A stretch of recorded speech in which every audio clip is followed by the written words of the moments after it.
नमस्कार दोस्तों, स्वागत है आपका हमारे YouTube चैनल में। अगर आप वीडियो को पहली बार देख रहे हैं तो चैनल को सब्सक्राइब करिए, वीडियो को लाइक करिए, शेयर करिए। इस वीडियो में देव उठनी एकादशी कब है, शुभ मुहूर्त, व्रत कथा, नियम सब कुछ बताया गया है। इस बार देव उठनी एकादशी का व्रत 12 नवंबर को रखा जाएगा। यह एकादशी बेहद महत्वपूर्ण है। मान्यता है कि इस दिन भगवान विष्णु 4 माह तक सोने के बाद जागते हैं। इन 4 महीनों में भगवान विष्णु के सोने या कहें देव शयन के कारण सभी प्रकार के मांगलिक कार्य वर्जित होते हैं। कार्तिक माह के शुक्ल पक्ष में पड़ने वाली दूसरी एकादशी को देव उठनी एकादशी कहा जाता है। इस बार देव उठनी एकादशी का व्रत 12 नवंबर को रखा जाएगा। यह एकादशी बेहद महत्वपूर्ण है। मान्यता है कि इस दिन भगवान विष्णु 4 माह तक सोने के बाद जागते हैं। इन 4 महीनों में भगवान विष्णु के सोने या कहें देव शयन के कारण सभी प्रकार के मांगलिक कार्य वर्जित होते हैं। भगवान विष्णु के पुनः जागने के बाद ही सभी मांगलिक कार्य संपन्न हो पाते हैं। देव जागरण या उत्थान होने के कारण इनको देवोत्थान एकादशी भी कहते हैं।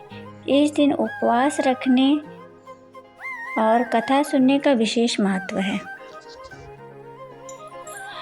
इस बार कार्तिक माह की एकादशी 11 नवंबर को शाम के 6:46 से लेकर 12 नवंबर को शाम 4:04 तक रहेगी। ऐसे में 12 नवंबर को उदय तिथि में होने के कारण देव उठनी एकादशी का व्रत इसी दिन रखा जाएगा। वहीं इसका पारण 13 नवंबर को सुबह 6:42 से 8:51 के बीच किया जाएगा।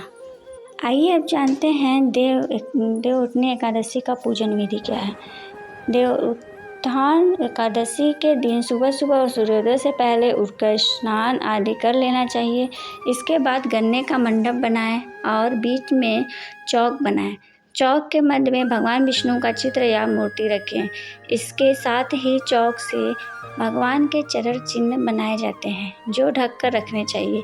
भगवान को गन्ना, सिंघाड़ा और पीले फल मिठाई अर्पित किया जाता है। इसके साथ ही भगवान को पीली मिठाई अर्पित करें। इसके बाद घी का दीपक जलाएं और इसे रात भर जलने दें।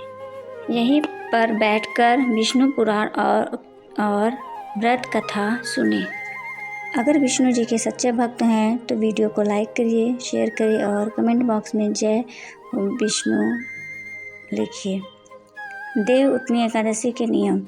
देव उठनी एकादशी पर बहुत से नियमों का पालन करना जरूरी होता है। इस दिन केवल निर्जल या जलीय पदार्थों पर ही उपवास रखना चाहिए। अगर व्रत रखने वाला रोगी, वृद्ध, बालक या वयस्क व्यक्ति है तो केवल एक वेला का उपवास रख सकता है। इस दिन चावल और नमक से परहेज करना चाहिए। भगवान विष्णु की उपासना करना अच्छा रहता है। देव उठनी एकादशी के दिन तामसिक आहार, प्याज, लहसुन, मांस, मदिरा, बासी भोजन का सेवन बिल्कुल भी ना करें। देव उठनी एकादशी की कथा आइए सुनते हैं। धर्म ग्रंथों में दी गई कथा के अनुसार एक राज्य में एकादशी के दिन प्रजा से लेकर पशु तक कोई भी अन्न नहीं ग्रहण करता था। एक दिन भगवान विष्णु ने राजा की परीक्षा लेने की सोची और सुंदरी वेश बनाकर सड़क किनारे बैठ गए। राजा की भेंट जब सुंदरी से हुई तो उन्होंने उसके यहाँ बैठने का कारण पूछा। स्त्री ने बताया कि वह बेसहारा है। राजा उसके रूप पे मोहित हो गए और बोले कि तुम रानी बनकर मेरे साथ महल में चलो। सुंदर स्त्री के राजा के सामने शर्त रखी कि ये प्रस्ताव तभी स्वीकार करेगी जब उसे पूरे राज्य का अधिकार दिया जाएगा और वह जो बनाए राजा को खाना होगा। राजा ने शर्त मान ली। अगले दिन एकादशी पर सुंदरी ने बाजारों में बाकी दिनों की तरह अन्न बेचने का आदेश दिया। मांसाहार बनाकर राजा को खाने पर मजबूर करने लगी। राजा ने कहा कि आज एकादशी के व्रत में मैं सिर्फ फलाहार ग्रहण करता हूँ। रानी ने शर्त याद दिलाते हुए राजा को कहा कि अगर यह तामसिक भोजन नहीं खाया तो मैं बड़े राजकुमार का सिर धड़ से अलग कर दूंगी। राजा ने स्थिति बड़ी बड़ी रानी को बताई। बड़ी महारानी ने राजा से धर्म का पालन करने की बात कही और अपने बेटे का सिर काट देने को मंजूर हो गई। राजा हताश थे और सुंदरी की बात न मानने पर राजकुमार का सिर देने को तैयार हो गए। सुंदरी के रूप में श्री हरि राजा के धर्म के प्रति समर्पण को देखकर अति प्रसन्न हुए और उन्होंने अपने असली रूप में आकर राजा को दर्शन दिए। विष्णु जी ने राजा को बताया कि तुम मेरी परीक्षा में सफल हुए, कहो क्या वरदान चाहिए। राजा ने इस जीवन के लिए प्रभु का धन्यवाद किया, कहा अब मेरा उद्धार कीजिए। राजा की प्रार्थना श्री हरि ने स्वीकार की और वह मृत्यु के बाद वैकुंठ लोक को चला गया।